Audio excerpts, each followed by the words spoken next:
السلام علیکم ورحمۃ اللہ وبرکاتہ۔ بسم اللہ الرحمن الرحیم۔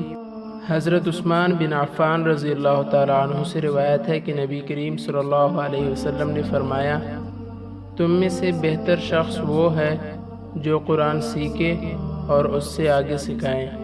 حضرت عبداللہ بن عمرو بن عاص رضی اللہ تعالیٰ عنہ بیان کرتے ہیں کہ رسول اللہ صلی اللہ علیہ وسلم نے فرمایا، تم میں سے سب سے بہتر شخص وہ ہے جس کا اخلاق سب سے اچھا ہو۔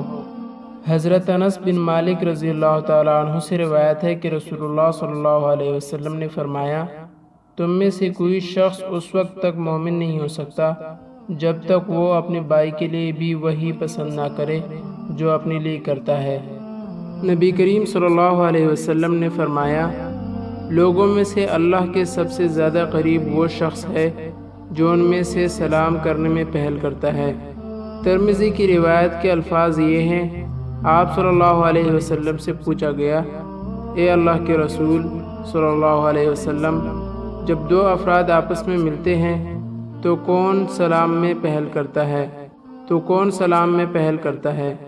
آپ صلی اللہ علیہ وسلم نے فرمایا، جو ان دونوں میں سے اللہ کے زیادہ قریب ہوتا ہے وہ سلام میں پہل کرتا ہے۔